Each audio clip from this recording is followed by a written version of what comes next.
He was a poet, and he was a philosopher, and he was considered a madman. He talked to angels. He drew them. His prints are now regarded as some of the most important and difficult to obtain in the world. He made up an entire philosophy to explain another entire philosophy, written in a secret language. In one of those poems, he said, "Nature hath no line, but imagination has." Nature hath no line, capitalized, but imagination has.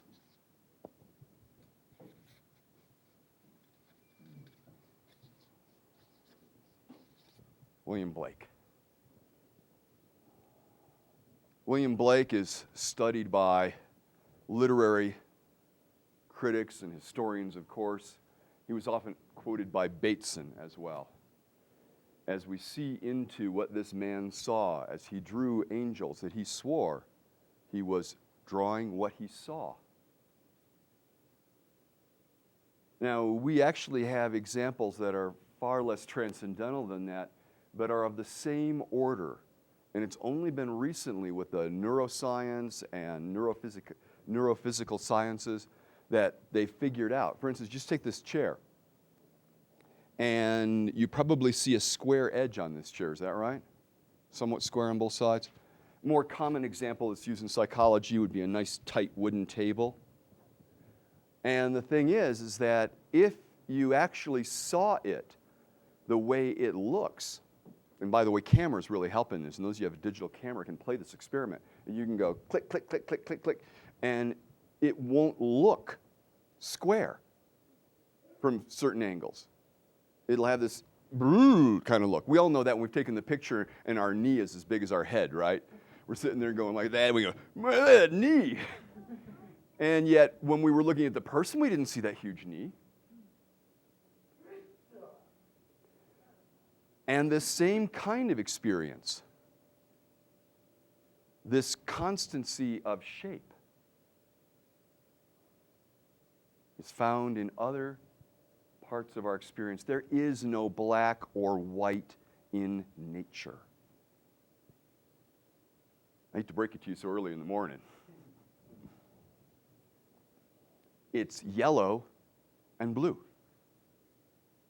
Fundamentally, in terms of cones and receptors and rods in the eye, and then the translations that take place into the visual system, it's yellow and blue that are opposites.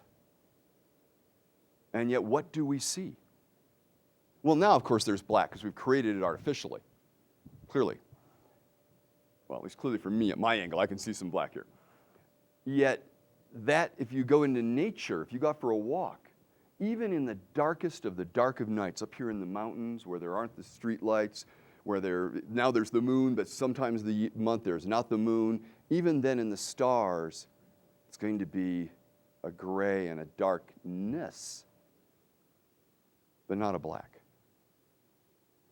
And so we find ourselves in a very interesting situation, that the world isn't how it appears, yet we're pretty glad that it does. I don't know if you know about the surrealist poets and also the surrealist painters. Dali being probably the most flamboyant example, certainly not my favorite. Magritte being another one, the man who, he had a painting of a man looking out a window, but the window was a painting kind of things, tricks of reality. And my friends, this was when I was younger, more flamboyant perhaps, and we were all going to go out to a concert and stuff, but one of our friends, we'd gotten together at their apartment, she'd agreed to cook, and she was going to cook a fish. And she had picked up the fish from the kitchen in order to turn it over to, skin it or whatever you do with fish. And she realized how surreal it was.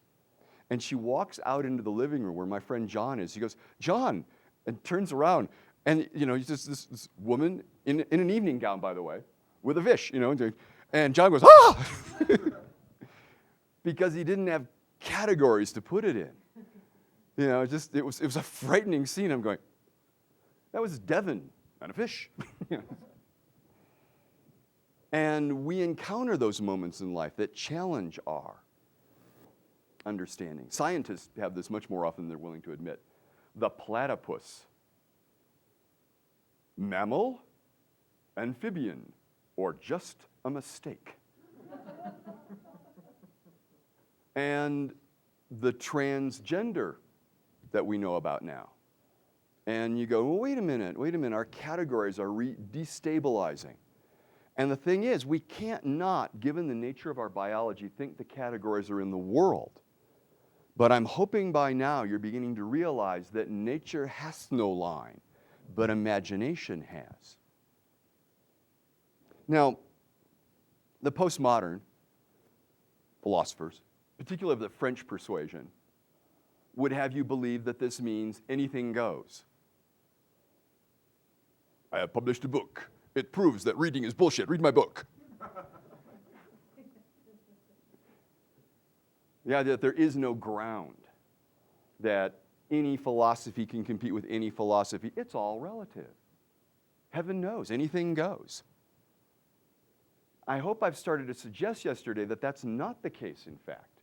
That there is a great deal of variety of what one can do with some basic distinctions, and that those distinctions are so fundamental that they are part of how the mechanisms, and I'm using that word deliberately, the mechanisms of language allow us to connect with the world. They are behind the screen, if you will. They're not open to question. You can't decide to stop using perceptual positions. And if you do, other people will fill them in where they go, because they're so fundamental to our understanding and our survival. Remember, language points at certain kinds of experience. There's you and there's me. Well, in Ron's case, there's me and there's me. Right, okay, there we go. And we might go do something. And so we have a marker in our language, this thing called verbs, all those verbs, to let us know if we're doing something. We have another set of markers that let us know whether we've done them, whether we will do them, because we bind time. And we're doing something with something, and this something out there could be a something. Could be a place we're going to. Could be some sort of information we're seeking. Could be some activity we're engaged in. And all of this is going on all the time. And we attend to some of it more than the other. Now, this has given people the impression, and when they began to come up with these ideas, that perhaps that these were filters. They were like sunglasses. You put them on and you see the people, and everything else kind of fades, gets all fuzzy in the background. You put on a different pair, and you don't see the people, you see the room. And you do so on and so on through all the different permutations. This is a misunderstanding, because vision is active. See, the idea of a filter is that it's passive, that all this information is coming in and you're deleting and generalizing and distorting that information. And that is the universal modeling principles we use in our field. However, it ignores what the frog's eye teaches the frog's brain. That is that certain different items in the world that we are, by our particular, what is it?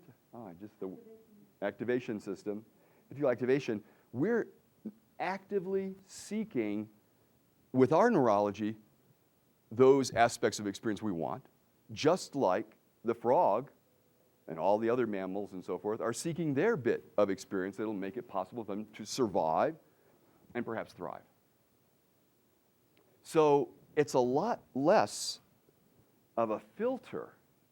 Well, as I've indicated, I have some literary leanings, and I was reading John Berger, wonderful, wonderful writer, who did a series for BBC years ago called Ways of Seeing, which is still worth seeing, in as much as he shows that the paintings of different eras and even the photographs in Playboy have all these other messages they're carrying, besides the obvious ones you're thinking of, have all these other messages, and that the way the scene is set, we don't even notice it. In that sense, we're the fish in the water. We don't realize how looking at a scene and having it look a certain way creates certain experiences, just like we create the table as having square edges and the chair as stable. Even as we walk around it from different angles, it should look different, but it doesn't. Because we're, in our minds, you realize how brilliant that is? You know the Parthenon is not a rectangle, don't you? Okay, the Parthenon, the Greeks, they had this cold over 2,000 years ago. Just take the back of the book and say that's a rectangle for the Parthenon. And the edges here are exactly flat, right? Or as much so as any book publisher can do it. Well, the actual Parthenon is curved so many slight degrees around the edges here, because if it do that, then the eye will see it as squarer. And we think they were uneducated. Now, their architecture actually accounted for that, because they'd realized, remember, these people didn't have television. They had a lot of time to look at stuff. Okay? So that way of the interaction between our set of perception and categorizing systems with the world. Well, take a moment here and read from Berger, because he nails it, I think.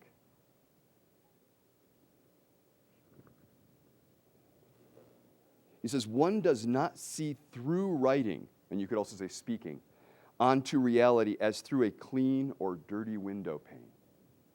Words are never transparent. Remember the idea of a filter. He says they create their own space, a space of experience, not that of existence. And what experience are they creating? Or what experience are they bringing up?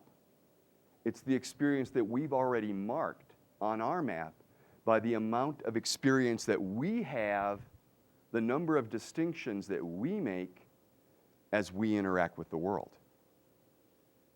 So our space, like the example I gave yesterday of somebody who doesn't do much exercise or activity, their space of experience is not very extensive. It's not that they're filtering out activities, is that they don't have those marks on their map inside, so when they go and look at the world, they don't have that same thing. It's wonderful. You watch people during the Olympics. I know we have one of those coming up soon. And you got the guy, and he's sitting on the couch, and he opens the beer, and he watches one of these guys run, in a 4-minute mile or something, or leap and turn and stuff like that. And he imagines in his head, and he goes, yeah, I could do that. Way to go. Our team. Because he's inhibited the connection between what he sees, and by the way, he does in fact do it in his head. There's all this new research in neuroscience about mirror neurons. And the mirror neurons, when you see something, you actually do it in your head. It is monkey see, monkey do. The fix is in, as we say in Chicago. And, this is a very interesting thing, and the brain can't tell the difference if there's a black plastic line around the picture of the person doing it. Television. People are wondering if television promotes certain kinds of behavior. Well, the fix is in. Yes, it does, because people will see stuff, they will activate the mirror neurons and do it in their head. The thing is that when you're a kid, the connection between the mirror neurons in near your limbic system and your long muscle neurons is completely open. So kids see stuff and do it right away. So when a parent says, well, if your friends jumped off a cliff, would you? The kid's going, yeah, I would, because there's no inhibition. What we learn as an adult is to inhibit, when we see something, our large muscle groups. But we still play it in our head. And when we see somebody fall down and we have a feeling about that, we go, oh, we actually played it to the point where what we saw affected us enough that it actually overrid our natural tendency not to go from the mirror neurons, but also to go out to the larger neuron and long muscles and actually do the behavior. Yeah. You know what this says about mental rehearsal, don't you?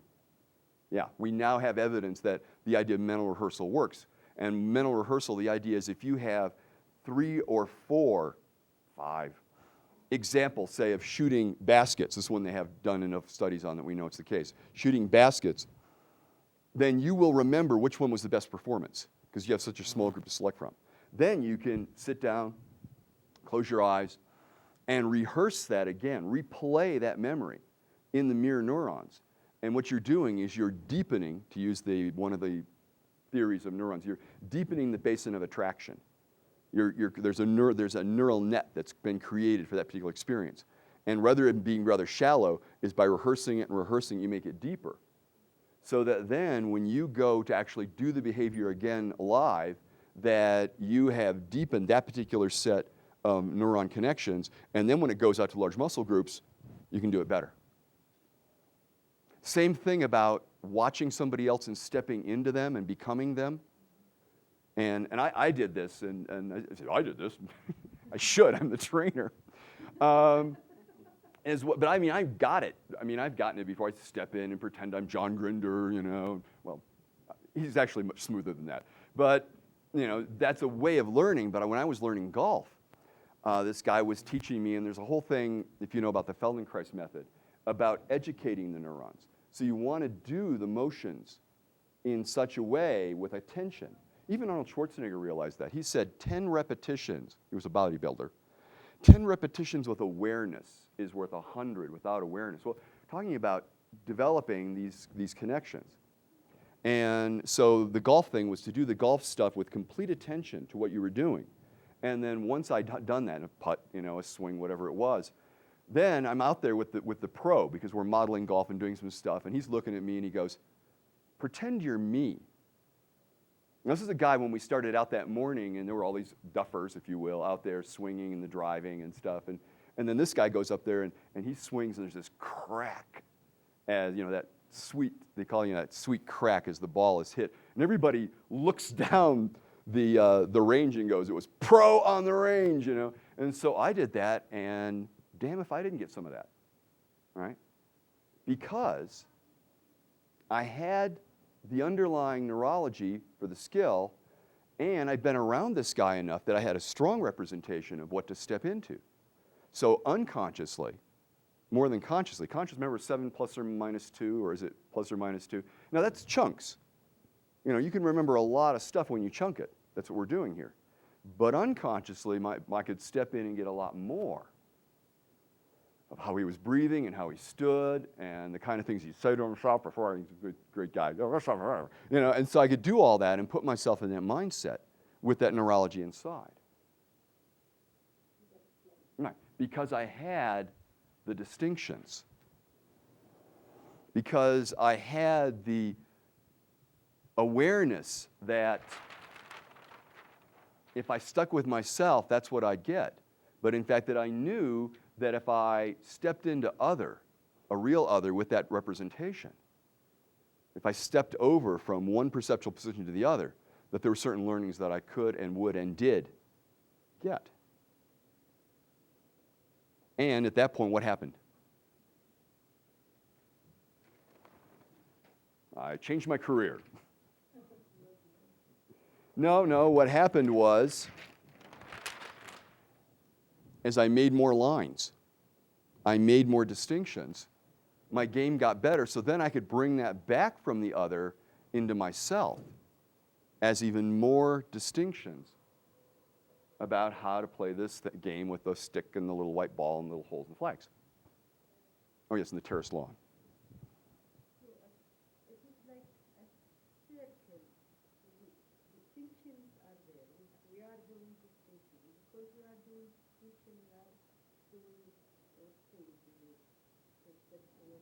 Right, yes. And it goes like that. So we can't stop doing distinctions, so we cannot stop. You're right, we can't stop doing distinctions, but we have a tendency to do the distinctions we've already done. Okay. Right. The individual. They're familiar, yeah. The other thing, thank you for that we tend to do the distinctions we've done, and we could expand our set. The other thing I want to bring to your attention, and I'm going to use Diltz's mapping here in a semi-approved way,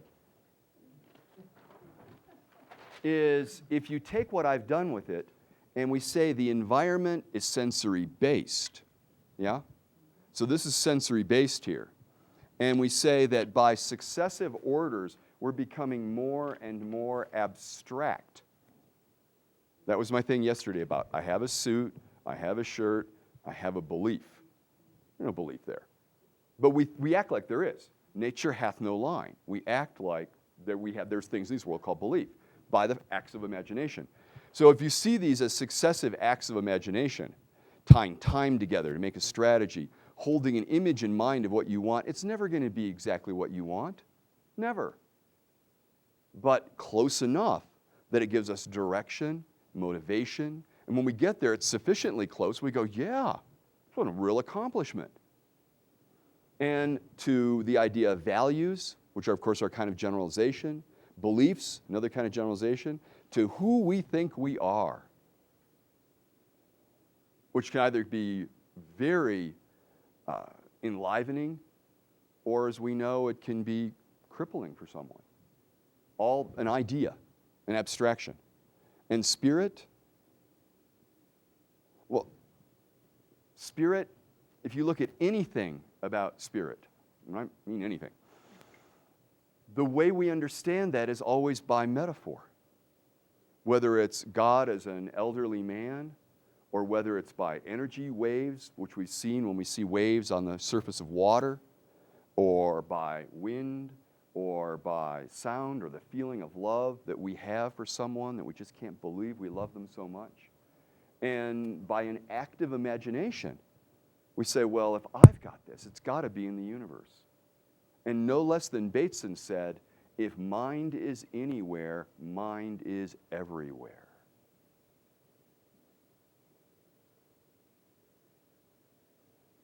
People say, are computers intelligent? And Bateson says, as long as the operator is.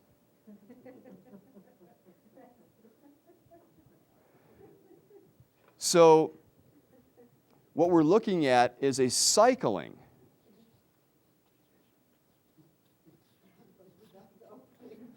I'll just give you a moment to absorb that one.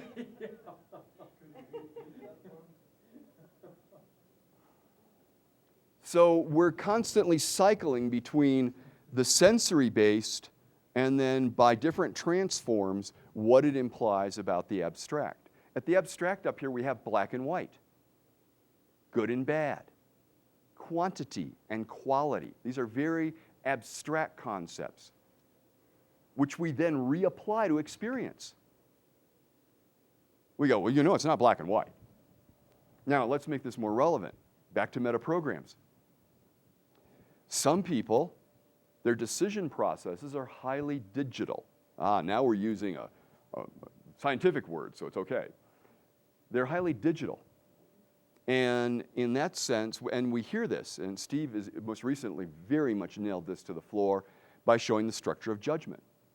The structure of judgment is that you get certain sensory information and you evaluate it relative to who you think you are. And if your evaluation system, which is abstract, and you apply it, is black and white, digital, then you'll make a judgment. That's good, that's bad. Now, that's a very important thing to do as a quick hash, you know? If you understand our neurology and what our ancestors way back faced, then the idea of food, not food, danger, not danger. Hey, baby. You know, it's these various things that we had to, these various decisions we had to make in a hurry. And we as a species survived. Whatever your opinions of evolution are, we know that if you breed racehorses for a few generations, 50, 100 years, you get a substantially different horse.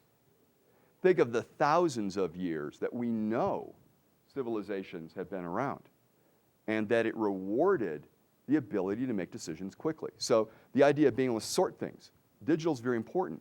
But then, of course, we can reapply it at any level. My belief system good, your belief system bad. And or versa versa, right? So the thing is, you can hear this again in people because they will use digital language. They apply this mental construct to a world that is completely analog. With a little digital thrown in. You had a question, Ron? Yeah, is digital and analog, is that considered a metaprogram or just components thereof? That's what I'm getting at here, is where does a metaprogram come from? What makes a metaprogram? I made the case yesterday that the very first way to appreciate a metaprogram is that it's connected to our biology. It's a grammatical item. And I'm beginning to make the case now that there's certain primary distinctions. Remember what I talked about yesterday, that a metaprogram, to qualify as a metaprogram, has to have a perceptual prime. You can't reduce it into anything smaller. And by acts of imagination, we have abstracted out certain primes, like black, white. Now, we get a little encouragement from nature, dark blue and the light colors. And we then run with that, and then we reapply that to other areas.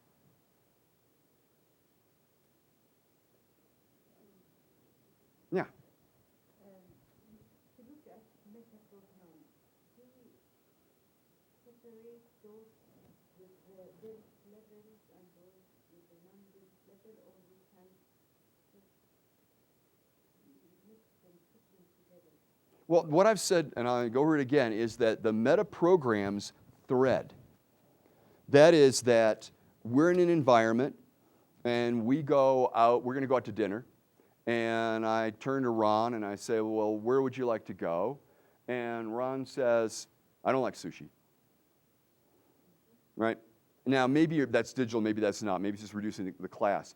But the thing is that we went the universe of where to go, and he applies a value, and he gives me not, right?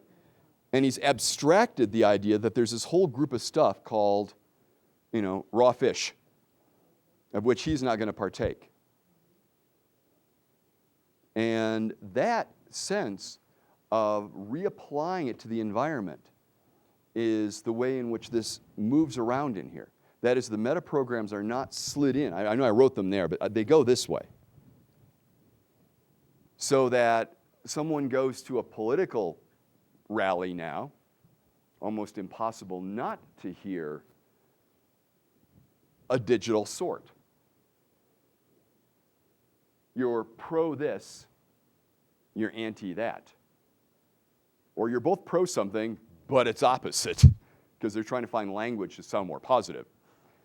And we can hear, again, neurolinguistic, which is why I'm going on about this. We can hear in that language that sort on such a basic level, and we can notice how often the person applies that to their environment, applies that to themselves and other people's behavior in terms of choosing. So, so they would say, for instance, many people would say of the French postmodernists, muddle-headed thinkers, bad thinking, good thinking, clear thinking, moral courage thinking.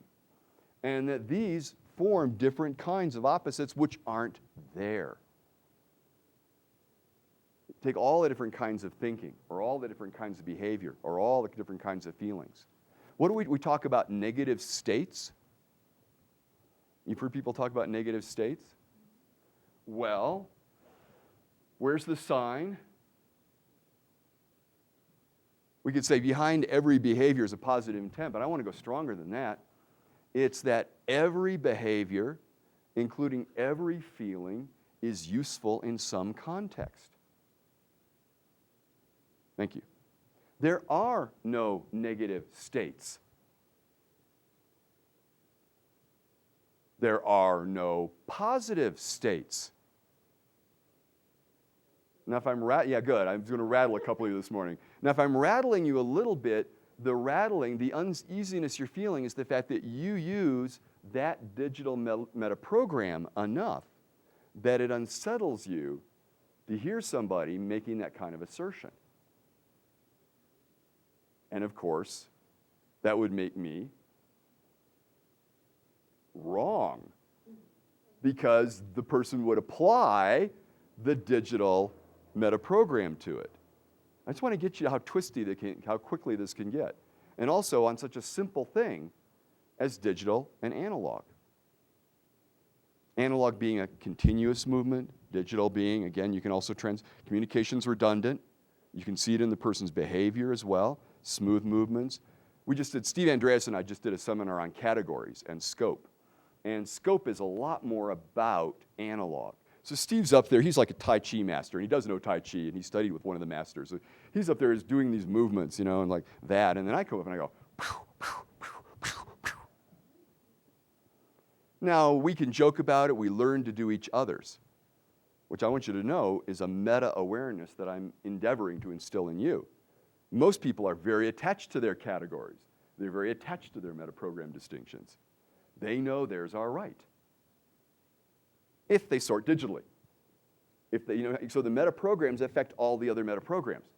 If they don't sort digitally, if they sort analogically, they go, well, yours has some merit, but I kind of walk another side of the street. You hear that where people are more going, yeah, well, he does his thing, I do mine. In that language, you begin to hear more of a respect to the analog. So sometimes the neurolinguistic cue is in the words, good and evil, black and white. And sometimes it's not, right and wrong. Sometimes it's more of a, well, he does his thing, that's good, he does mine. And you watch and you see this, and you go, oh, that's more analog kind of sorting. As if, well, there's this and there's this. Digital, yeah. Again, I'm reviewing what we did a whole day yesterday. I'm moving it forward, and I'm going to pause here and take some questions.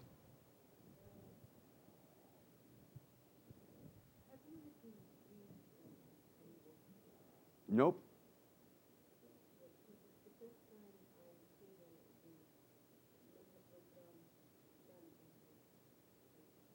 That's one of the reasons we're taping. Bless you. And again. I've got a little bit of an intellectual handle on it. Mm-hmm. And I recognize my meta programs are anchored to understanding the flow the other way around, like logical level, sort of anchored to that. Mm-hmm. And I'm having real difficulty, frankly, thinking of examples of how this works in my life. And I think it's the words. I'm having difficulty finding words. This morning when we were talking about filters, Mm-hmm. last night I was searching for words to describe it. Yeah. And that's what I'm having a bit difficulty. I'm wanting to picture it. A filter I can see. Right, and that's the thing. Sometimes analogies, well, in the words of H.L. Mencken, for every problem there is a clear and simple solution, and it is wrong. And the idea there being that we reach for the most convenient analogy or metaphor, and that when you do that, you can get something quick, and maybe you need to do something quick. But when we get into exploring how we put our experience together, we might want to hesitate a little bit and take a moment and see if there isn't something that would allow us to do that much more. In other words, don't reach for the first tool in the box. Kind of make that connection between what it is that you've got and what it is you want to do. Now, what I would suggest is something along the lines of my drawing yesterday. And it's difficult because, again, you start with just, in a space, you start with a point and realize the effect a point has. And then if you go, well, what if we made that like that? And how does that do? And then what if you imagine this whole thing then became blue? Well, as long as there's the white and the blue dot, we have all these things like here, there, foreground, background, and all these distinctions that we make, both in space and time and in language. And if it went all blue again, which I won't do, but if it went all blue, all the same shade, the distinctions disappear again. So we're talking about difference, and this is Bateson again. Bateson said, the difference that makes the difference. He wasn't just amusing himself. He was saying the only thing that gets onto our maps is difference. It's not energy. It's not something. It's information. It has no weight. It has no mass. In fact, it has nothing at all except an act of imagination. And that as we make more differences in whatever area it is, whether it's how to tend our children or the different sounds of a foreign language. One of my first encounter, we were talking yesterday about your living in Asia, my first encounter with Chinese, because I was teaching refugees, this was back a few years. I was a student, I was teaching refugees on the weekend as a volunteer project, and I realized they could not get the sounds of English. They were just having so much trouble learning. I said, well, I'm not getting how difficult this is. I'll set myself an equally difficult task. I'll learn a little Chinese. Well, not only that, they find this out, and they trot me out an actual Chinese teacher who was among the students. It's about this tall, and we go over to her place, and we sit down, and she goes, first lesson, she goes, get this right. Shui, shui, shui, shui, shui. I think the last one didn't quite hit the note. And I go, shui. She goes, no, and does it again. Shui, shui, shui, shui, shui. And I'm going, shui. This goes about 3 or 4 more times I won't bother you with. And she goes, all different. And I went, I'm in trouble now. Now, what I did and what I'm about to show you, in a manner of speaking, is exactly applicable to all the stuff we're going to do in the next couple of days. When I realized that these were different sounds, there were 5, it was Cantonese. Turns out they actually have 8 tones, but I tried for 5. We took colored pieces of paper. I have instead here the markers, and put colored pieces of paper and had the different color, and also I did spatial dislocation because I can make the distinctions in the visual field. I can see this is blue and it's here. I can see it's red and it's further over there. I can see it's green, it's over there. And then she said each sound and touched a color. And then when I said a sound, any one of them, she'd put it on the color. So it was a positive feedback system. I mean, a couple times she said to touch the table and go, nah, you're not even close. But most of the time, I might make the wrong sound she wanted, but the right sound somewhere else. And by utilizing what I could see, I began to build up more distinctions about what I could hear. Translation across rep systems, a simple application. In the same way, the fact that I know my own body well enough, the Feldenkrais method is something that puts you in touch with your neurology, your balance, and being sensitive to your movements. So that then when I stepped into the golf pro and assumed the same posture that the golf pro did, then I could make certain inferences about how he was using his body differently, most of them unconscious. But a number of them I go, yeah, his shoulder's in a different place. I wouldn't have thought of doing that. Of course, it works for golf, whereas what I was doing didn't. So in that way, we learn from each one. Sometimes, though, we forget. I can't get my people to do what I want. Do you have an NLP technique for that? I said, yes, I do. Treat them as if they're actually people. And they go, do you have another technique? Well, and what this states in some ways is somebody who's, and especially those, I've talked to a couple of you that do work with engineers in your consulting. And engineering, whoa, these guys and gals can structure a project, and they know where the parts go, and they can problem solve with these very good methods. And then they go and explain them to the human beings. Well, the other human beings. If the other human beings are engineers, they've got half a chance, right? But because of shared language, shared distinctions. If they're not, well, then they need to make more distinctions in self and other. And they need to make more distinctions in when to talk about information and when to talk about things that people care about. And so now we're beginning to speak about how you develop a meta program. And so a number of NLPers around the world now are professional executive coaches. And a large part of what they're doing is teaching criteria, values, rapport, ways of listening, so that these people, men and women, professionals, who do know their craft, do know their work, can expand their ability to engage people in the same vision and mission and change in the world that they want to produce. Anwar. How do we categorize people who use the logical method? Here there are certain types of method programs, like math, two-word. Away from, yeah. The logical method, how, I don't know. I understood it, but still I know how. Well, I'll tell you that there is, and you're going right into what I want to do next, that there is not widespread agreement on what is and is not a metaprogram. There's a central set everybody agrees on, and this is a set that was organized by Leslie Cameron Bandler, working alongside, I believe that Dilts was there, Robert Dilts. I know that Brian Vanderhorst was there and was also working with it, and several others. I know some people, such as John Grinder, said there are no metaprograms. And well, he would say, well, there are programs that are meta other programs. And to give too much attention to a few of these is to misunderstand the nature of hierarchies and neurological systems. He's a logical formalist, and John has a point. And a number of other people taking a different turn on it said, yeah, but you know, it's really useful to hear whether somebody's going I, or you, and whether they're associated, dissociated, whether they're talking in terms of the activity and the things, more engineering, or talking in terms of the people and the relationships. These are significant things to pick out in a hurry.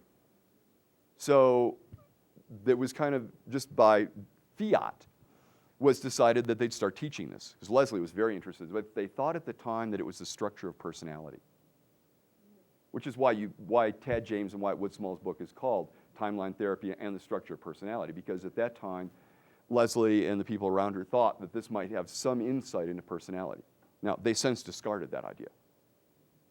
At the time, though. And there were very complicated lists of these. In fact, I'm going to be giving you out one of the original, not obtainable in the United States except from me, copies of Leslie and what Leslie Cameron Bandler and Brian Vanderhorst worked up as far as a metaprogram elicitation sheet. It only has about 400 distinctions on it. One page, only about 400 to, Well, if you intersect, if you are people, self, well, the other-oriented, bless you, and so forth. You start to put them together. It gets very complicated. And they also used to ask people very unwieldy kinds of questions to try and elicit them. And then two fellows, Ross Stewart and Roger Bailey, they were very interested in business applications, simplify. And they worked up a short list, 13 questions at the time.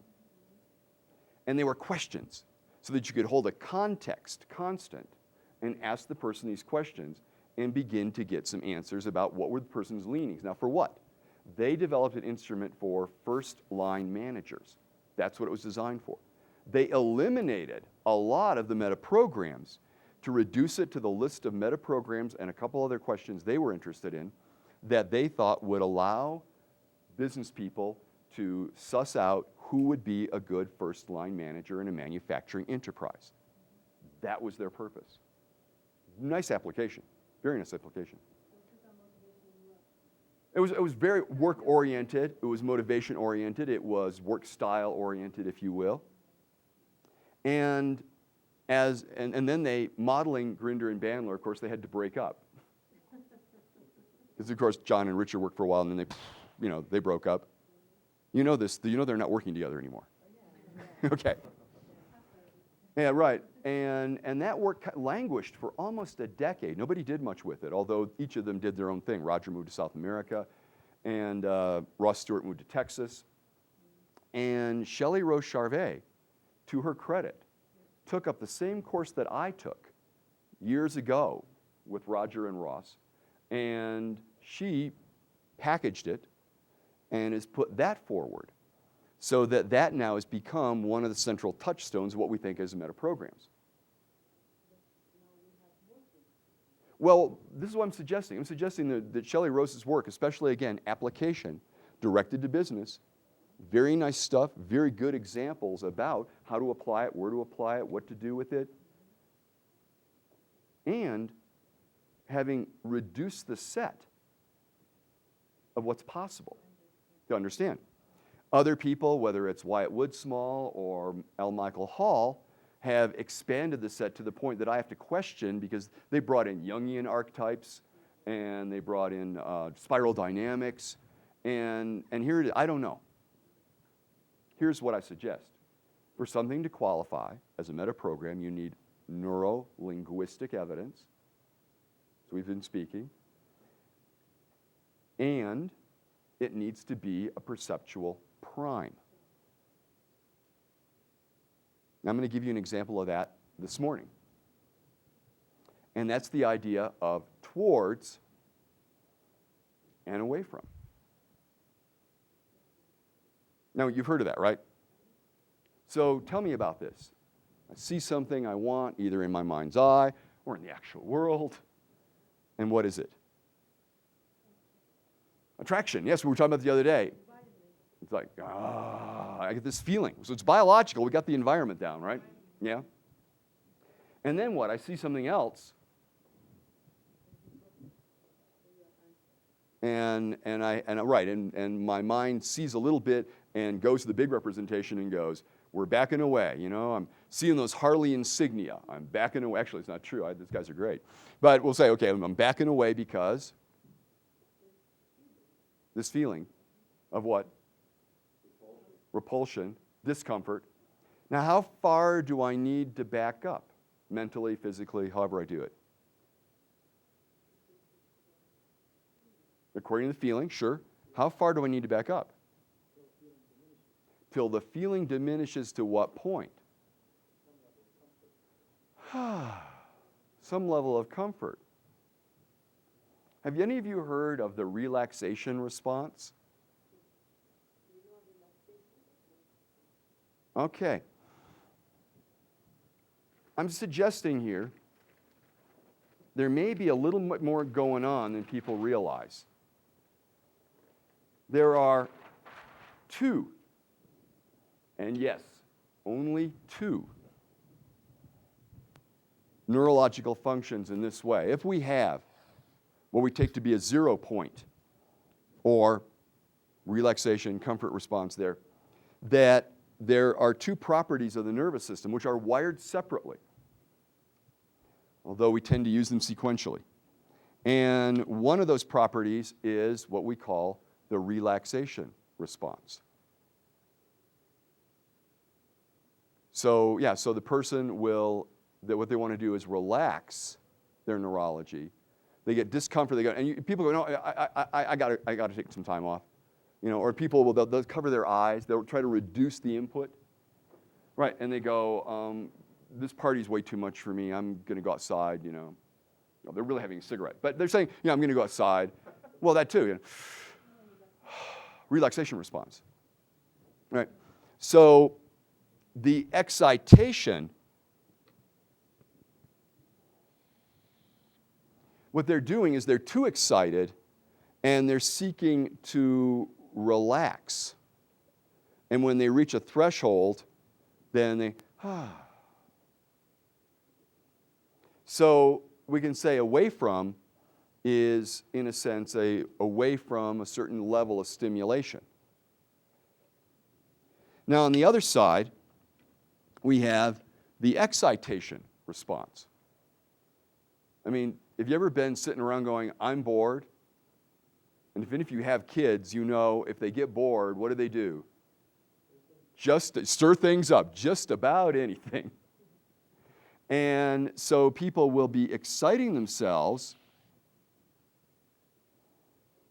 to a certain point where they like that level of excitement, where that level of excitement is familiar, or schismogenesis. Orgasm is an example of this. Just so we're clear, it's biological we're talking here. That there'll be a blow-off. They'll get so excited and relax. So people tend to, by experience, begin to be more on one side or the other side of this. They just, for whatever reasons, personal history, biological leanings, certainly combination, begin to have an orientation in life where they seek excitement or where they seek relaxation.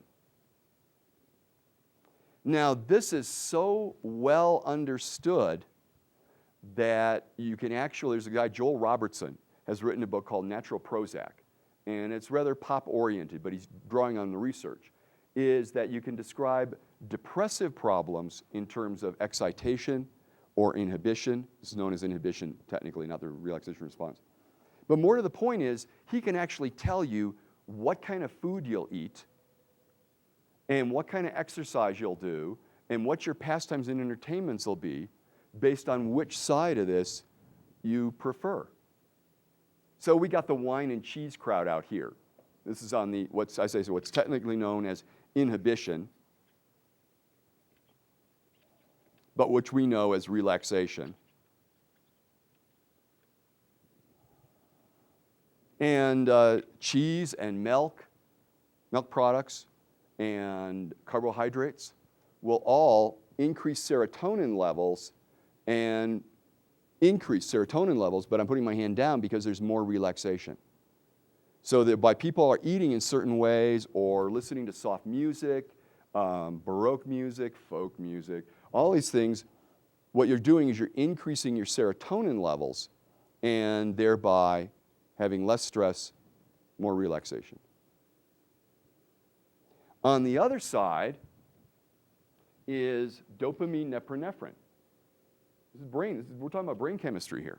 This is what I'm saying. This is a meta program that's tied to the way the world works for us as creatures in it. Is that when we get excited, whether we want to or not, if they excite us when we don't want to be excited, we still have dopamine and norepinephrine go up. And so, running away from the saber-toothed tiger, if that ever happened, or jumping out of the way of a car when it honks at you. And also, you seek this, downhill skiing and participating in sports, even watching sports. Remember what I've told you about activating the mirror neurons, that you get enough activation watching sports, having the television on loud, having arguments, those talking heads that fight each other on TV all the time over pointless things. That stimulates dopamine and norepinephrine. It's not about the content. It's about the person getting a familiar feeling in their body and brain that they find pleasing. Now over here, the cliche, red meat eaters, hard liquors. You saw when the bikers were up here around here, they had all the signs, Jack Daniels. They just covered up the word liquor. I don't know why, maybe it was too long, but they had Jack Daniels. And so the hard liquors, the loud music, the rock and roll, the loud parties. You notice these days that all of the restaurants appear to be taking all the carpeting out and putting up pictures and stuff with glass in them so it increases the noise level? Yeah, you don't like it. Guess what we already know?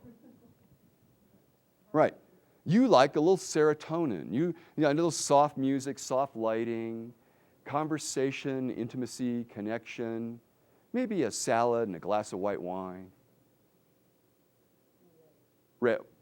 Still over here. Now over here, levels of excitement, right? So we got the dopamine, we've got the red meat, we've got the party that we're going to go to, and we're putting Aerosmith on the stereo kind of thing. All of those for a level of excitement that people like. Now, I hate to break it to you, apparently there's only one group of people that really gets it both ways. The leaders, the winners of elections. They did tests. Again, I don't know who pays for these studies, but they did blood samples of people in elections. And both the candidates, because we often have two candidates, we should have more, but we only have two. Both candidates were high serotonin, and they were high dopamine, norepinephrine, because of course you have to be really active to be a campaigner. And also serotonin, you look very relaxed. Very relaxed. Bill Clinton kind of thing, rock star kind of thing, high serotonin. And after the election, the serotonin levels of the loser would fall, and the winner would have high serotonin and high dopamine.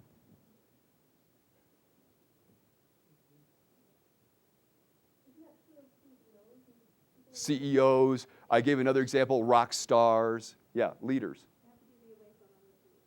Yeah, they do the, okay, another way to think about it is away from and toward, yes. But here's the thing, does that all make sense to you? So, and then we find the language that goes along with that. We find the analogs, the neurology. Somebody that goes, I want that, you know, and somebody else goes, oh, man, it's noisy, let's get out of here. So we do have the linguistic to go along with the neurology. And adding to that, though, we have this one peculiar thing, which we mentioned over here about the kids. If the kids don't have enough stimulation, they'll make some. I don't know if your father ever said something like, you're cruising for a bruising. It's a 60s thing. The idea being that we want certain levels of stimulation, and if we're not getting them, it's not necessarily about toward, any stimulation will do. What I'm suggesting is that there are two things going on here. One is inhibition and excitation.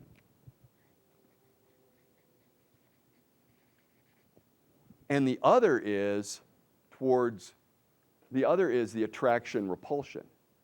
And that they're two separate intersecting distinctions. Some other people teach this, they call it push-pull. For example, and again, Robert Dilts is a great example, is he and Richard are in a bar.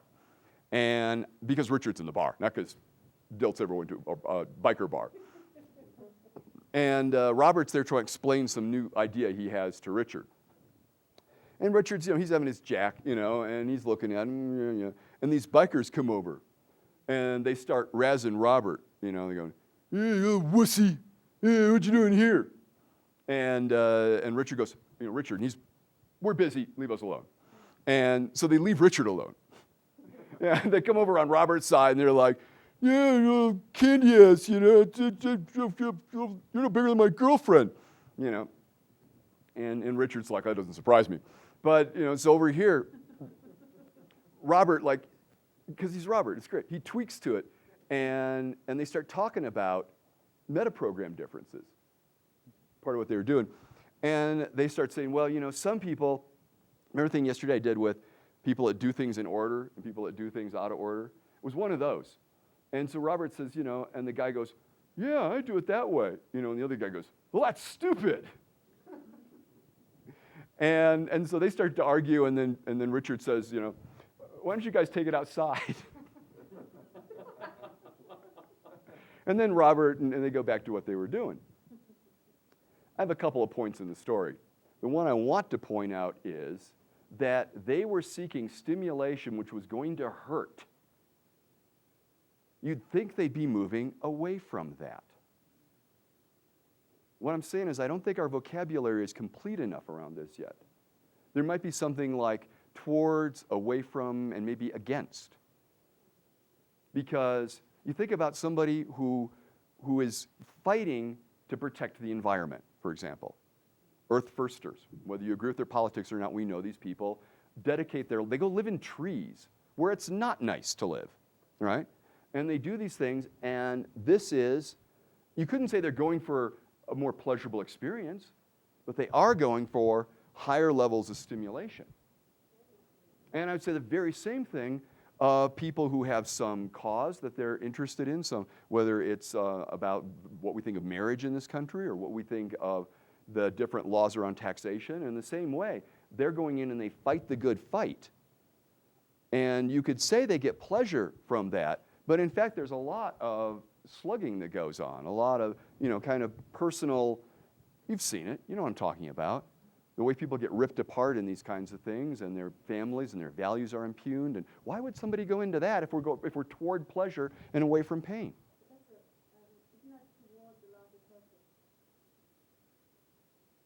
It's towards larger purpose, then how do you account for the metaprogram? If we say, and by the way, this particular towards and away from, Thomas Hobbes, one of the greatest thinkers of the 15th century. So it's a recent distinction. And maybe I'm just saying that we've towards pleasure may not be a full description is what I'm getting at here. Yeah. And away from pain might not be a full description. What you can notice, of course, is, which would be relaxation response. Right. You see the person do that. You see they like to do that. You see that they act, they say away, they get release, relieve, relax. Then you know that they want to go in another direction. Versus someone who's going, what are we going to do? Geez, this is a one-horse town. They roll up the streets at 9:30 around here. Neurology, yeah? We know from the body movements a person is more excitation-oriented. So just a reminder this morning, these are available all the time, are happening all the time, more than one at a time. Just as you're going to take a break now and do something more than one at a time. Come back in 10 minutes.